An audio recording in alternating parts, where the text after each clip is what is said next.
Georgia Northwestern Technical College wants to help put you to work. Our programs in business, health, industrial, and public service will train you for the jobs available today. GNTC offers schedules in day, evening, and online classes at 5 campus locations with financial aid options too. You are sure to find a career path that works for you with our variety of degrees, diplomas, and certificates available. Visit us in person or on the web at gntc.edu. Georgia Northwestern Technical College. Your career begins here.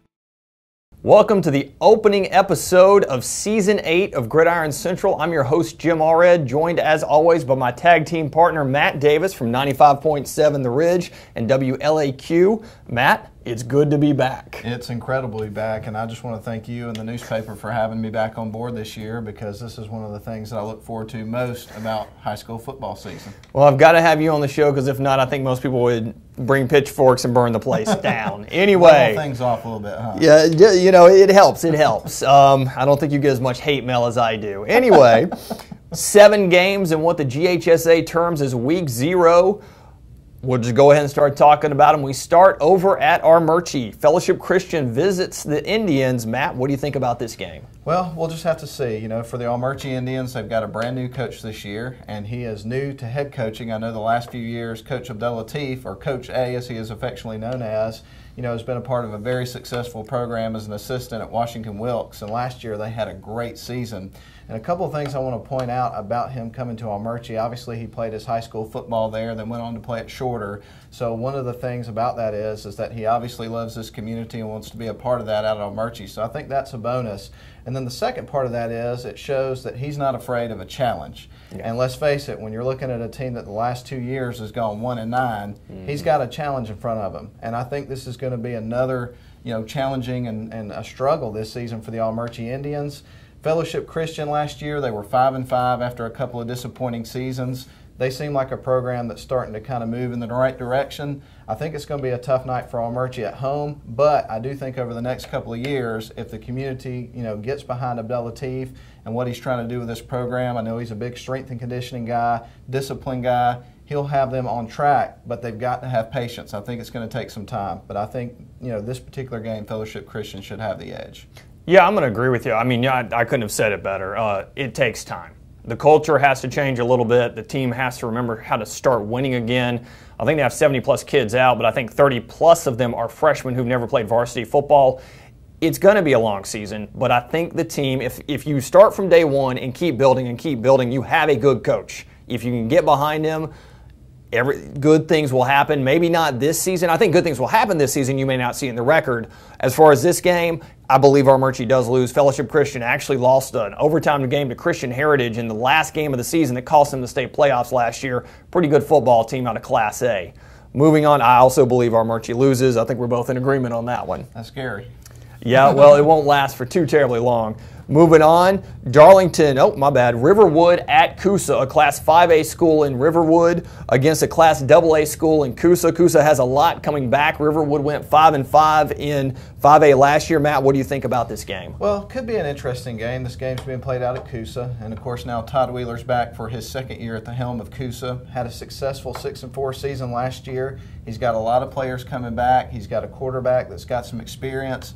The one issue that I see with Coosa is they're kind of thin in terms of their depth. And so if you have a couple of guys go down in some of these, you know, higher classification games early on, it could be a long season for Coosa. However, when you talk to all the coaches in the area, one of the teams that they always point out as one of the teams they expect will do well in the region this year, and that's Coosa. But it all hinges on them staying healthy and then also developing some younger players and working them in. So these are very important games, non-region games in the beginning. Yep. And so from that perspective, I think it's kind of good that they play some tough teams, because that gives them the opportunity to get some guys some experience and get some teams that are really good before they head into region play, which this should be a pretty good region, I think, this year.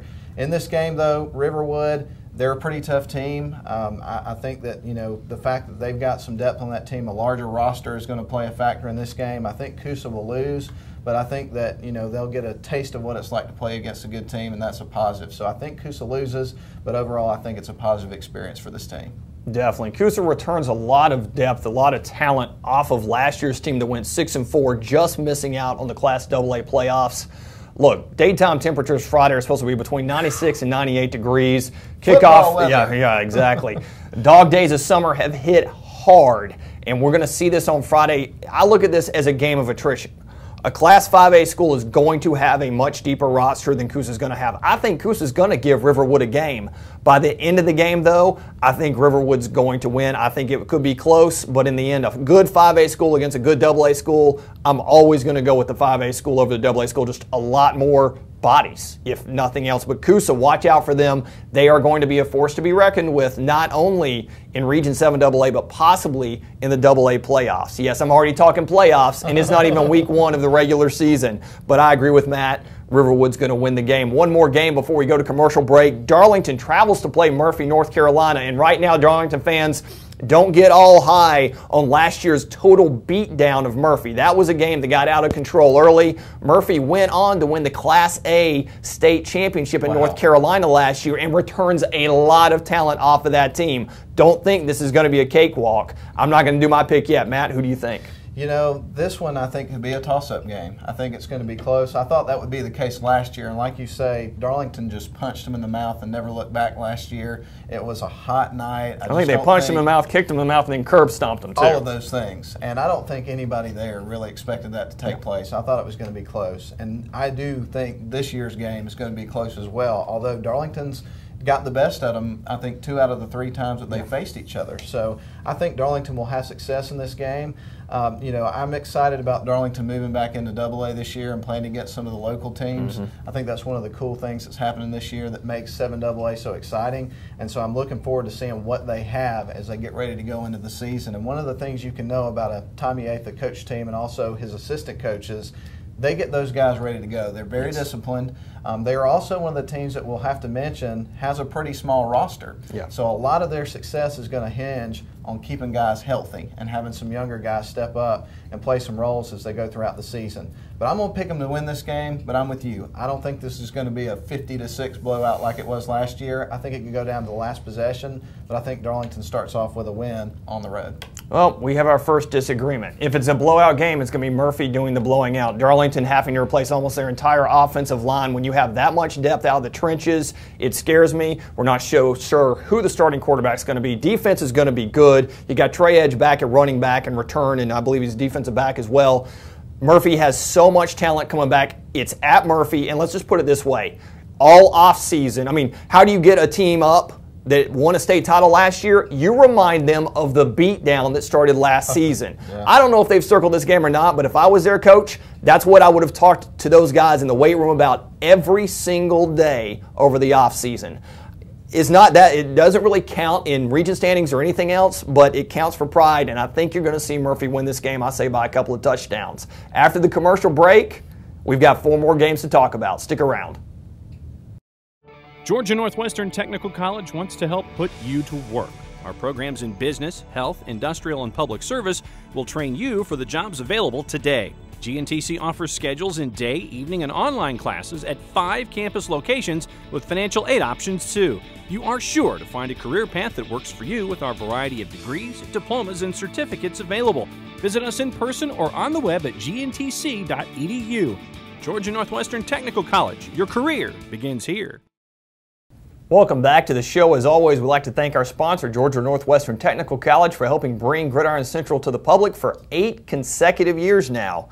Getting back to the action, 2 teams that are former Region 6A foes, one of them now in Region 7AA, one of them stays in Region 6A. Gordon Lee travels to Tryon. Of course, the Trojans have moved to 7AA along with Darlington.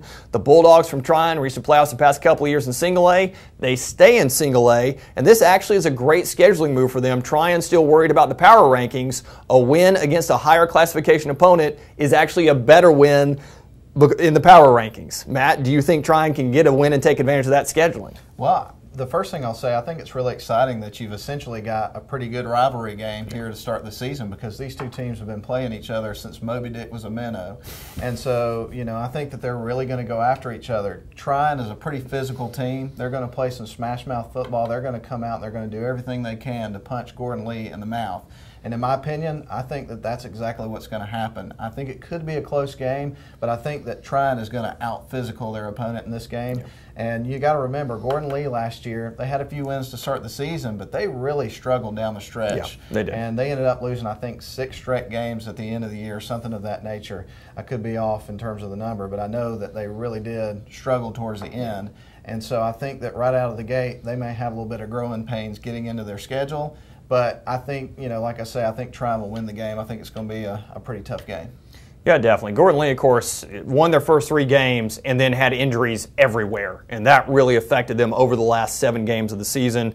The Bulldogs, I think they were 5-5 last year, lost in the first round of the state playoffs. That was not I don't think they were real happy with that. I think they wanted to go win a couple more games, obviously get a better seeding and maybe make a run in the state playoffs. Look, I think Tryon is a team that could, they want a high seed in the playoffs, so they got to win these games. Every game on their schedule is important to them because of the power rankings. I see the Bulldogs winning this game. I think Gordon Lee is going to be a decent team this year. I think they'll be better than last year. I don't know if their record will indicate it because 7AA is, in my opinion, tougher than what they played in 6A last year, but I think Tryon does win this game. Moving on, back to Floyd County. Lumpkin County visits Model. The Blue Devils coming off back-to-back playoff appearances for the first time in a long, long time. Model's got, really working on that fast-paced offense. I saw it last week in the scrimmage against Pepperell. They did have a case of the dropsies a little bit there. Fumbled a few, managed to get on most of those, but I was impressed with how far that offense has come from the spring game when I saw them there too. Matt, what do you think about this game? I think that Model is going to be one of the top teams in 7AA, no doubt about it. 2 consecutive winning seasons, as you mentioned. They've been to the playoffs a couple of years in a row, performed very well against Bowden in the playoffs last year. This is a team that I've been really impressed with. Now, on the defensive side of the ball, they've got 8 starters that they've had to replace going into this season, and that's one of the things that you really have to look at. However, in their scrimmage game last week against Pepperell, the young guys performed pretty well. Yes. And so I think that Gordon Powers and his coaching staff have done a really good job in practice getting these guys ready. On the offensive side of the ball, Gordon Powers told me yesterday, we've got 3 quarterbacks that we feel like we can depend on. Then they've got 2 running backs that are excellent in Dublin. Watkins is back. Yes. He tore his ACL last year, was out the whole year. And they're different kind of backs, so you got a 1-2 punch there. I think that Model is going to be extremely prolific on offense this year. If they can get that defense together as they go through the season in these non-region games in the beginning, they're going to be tough as nails by the time they get to their region play. And so I definitely think that Model's got a bullseye on them from all the other teams. They're the team to watch, and it's kind of interesting because you got to remember, just a few seasons ago, they only won 1 game. Yeah. So they've gone from the team that people looked at their schedule and said, well, this is a team we can beat, to the team to beat. And so they have a lot to live up to, and I think they will, and I think they'll start with Lumpkin. Lumpkin struggled the last couple of years going 2-8. I think Model gets a good start here on their first game of the season.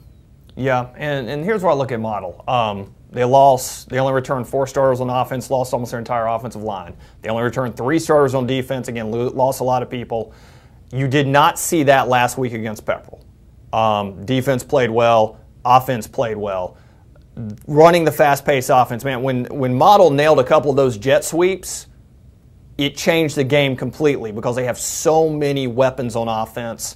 Look, I said this about Model last year. Their offense didn't score as many points as they needed to. And it wasn't a case of offense being bad, it just didn't.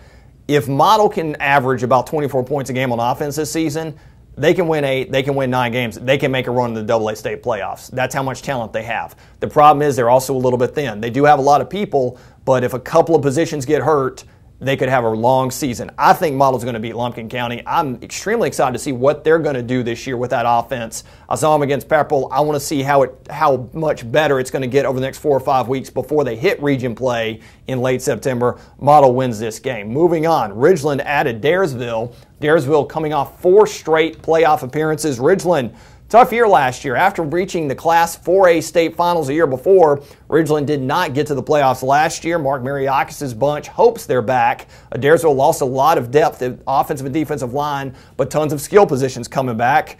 Matt, what do you think about this one? This one was kind of hard for me to decide. If we were going to base it on last year, I would definitely easily go with Adairsville, even though it was a close game last year. But Ridgeland just really struggled, as you mentioned. Played in the state championship game the year before, and then you come out here, they suffered attrition. They really struggled. I think they start kind of eking back towards having some success. Gotcha. But the thing that gets my attention about Adairsville, you mentioned it, Marcus Childers is back for his senior year at quarterback, and I was impressed with him from day one. And so now that he's got that experience under his belt, even though, as you mentioned, on the lines they've got some inexperience, I think that he's going to help them compensate for that and his ability to move around and to throw the ball and run the ball. And he's going to offer a lot to his team this year in terms of production on offense, and he's got some weapons. So I'm going to pick Adairsville in this game simply because I think they're going to have the better, more well-rounded offense coming into the game. Well, in the past couple of years with Adairsville, I've looked at them, and it's actually been this way for a few years. A lot of times they've just outscored their opponents. You got a senior quarterback who's mobile, can do a lot of good things. You've got a lot of skill position players coming back. Adairsville's going to be able to score a lot of points. Heck, Ridgeland's going to be able to score a lot of points. This could be a high-scoring game. At the end of the day, I do believe the Tigers, being at home, a little more experience at skill positions, they will win this game. One more game to talk about before the commercial break. Villa Rica travels to play Rome. A couple of eye-openers last week in preseason scrimmages. Villa Rica was leading Sandy Creek at halftime. Whew.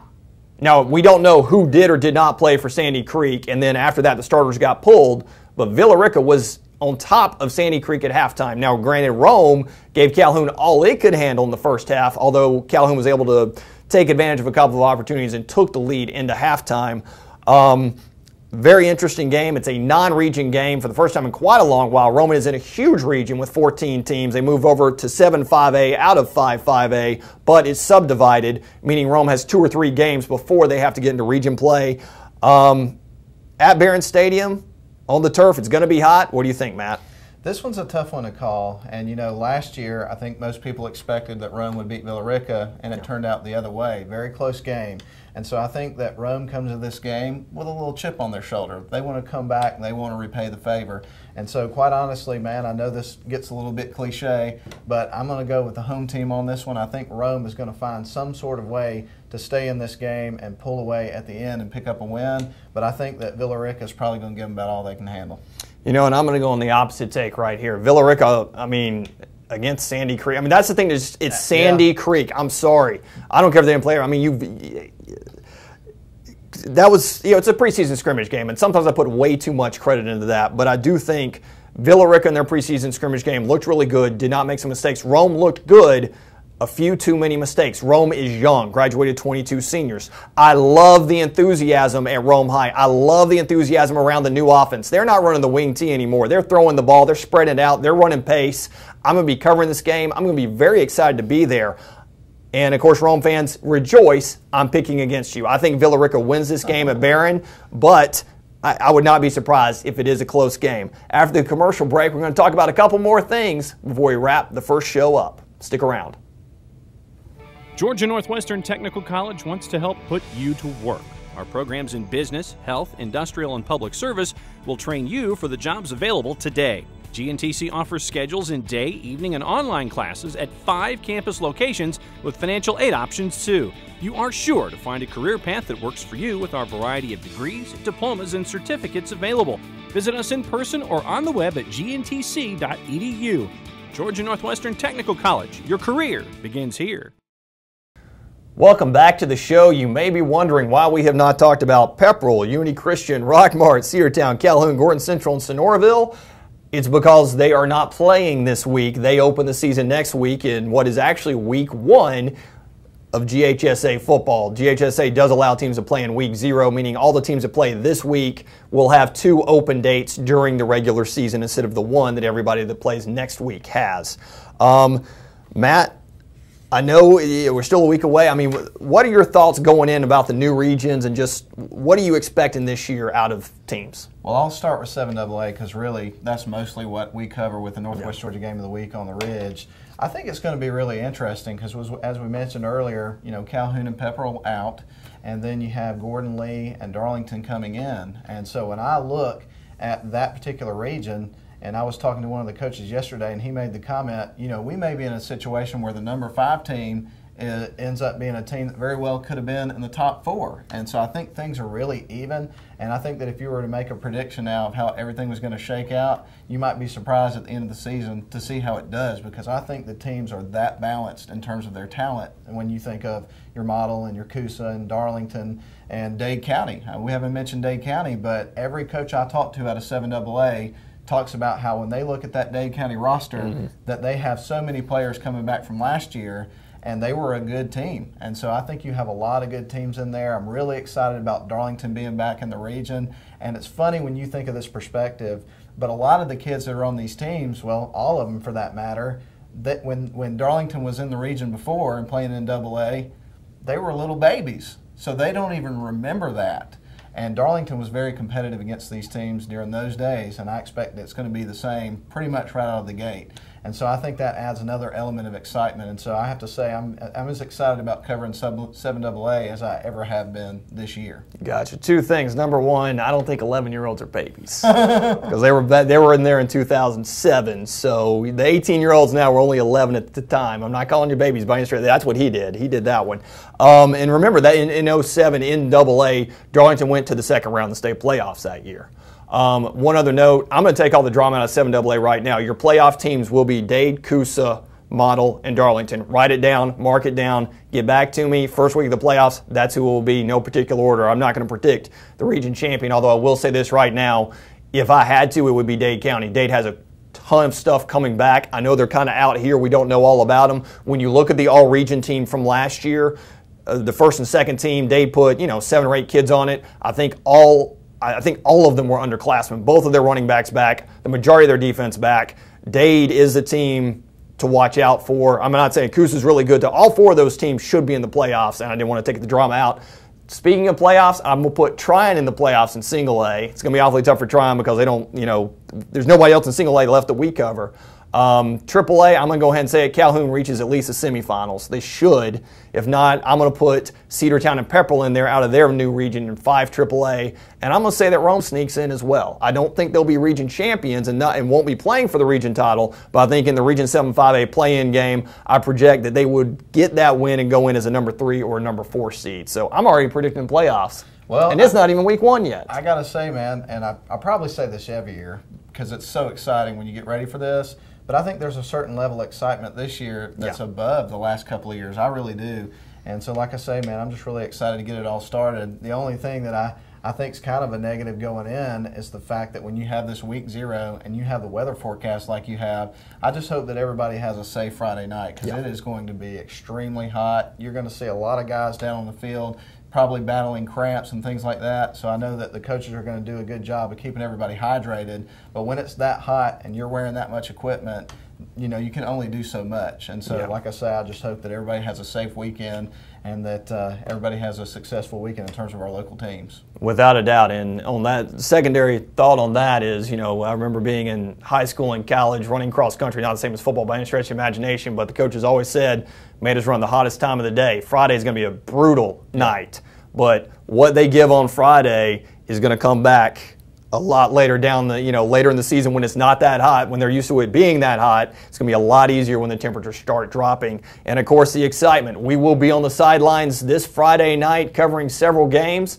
Check back PrepCentralOnline.com for live scoring updates. And of course, later in the evening, we'll have stories, articles, and photos from all of our local teams. That's it. I can't remember exactly how I sign off, but for myself and Matt Davis, we'll see you on the sidelines.